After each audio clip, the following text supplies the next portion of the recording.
Alors justement, on enchaîne tout de suite avec les tendances du marché. François-Xavier, que prévoit la tendance déjà peut-être du côté des acheteurs de biens immobiliers? Les conditions sont très favorables, vous l'avez entendu, avec des taux qui restent autour de 3%, donc très bas, et des prix qui vont rester, qui sont en légère baisse et qui vont continuer à légèrement fléchir. C'est vraiment le moment d'acheter. C'est vraiment le moment pour les acheteurs de chercher, de faire des propositions. A priori, jusqu'à quand on a une idée? C'est dans les prochains mois? Ça va rester quand même stable? Bon, cette tendance est prévue pour les 2 prochains mois.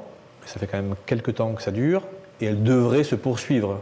On pense que les prix resteront au moins stables, voire orientés à la baisse. Donc on entre dans une phase de printemps propice aux acheteurs. À l'achat. Voilà. Et du côté des vendeurs alors, François-Xavier? Alors du côté des vendeurs, je vais faire 2 cas de figure. Soit vous êtes vendeur et acheteur, ou soit vous êtes juste vendeur. Alors si vous êtes vendeur, effectivement, la météo est moins bonne qu'il y a quelques années, mais il faut dire qu'on sort de quelques années de grand ciel bleu. C'est clair que les prix ayant baissé, ce n'est pas forcément une bonne opération que de vendre maintenant, sauf à avoir besoin, à être pressé, et c'est aussi l'occasion, peut-être quand on est vendeur, de remettre son bien au bon prix, de voir son notaire pour refaire expertiser son bien, et si on le mettra à la vente, autant le mettre au bon prix. Ce n'est pas la peine de mettre un prix beaucoup plus cher qu'il ne vaut aujourd'hui.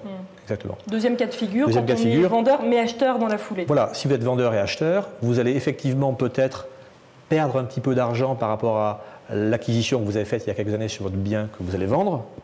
Mais à partir du moment où vous allez mieux acheter un bien, finalement, l'opération est certainement gagnante.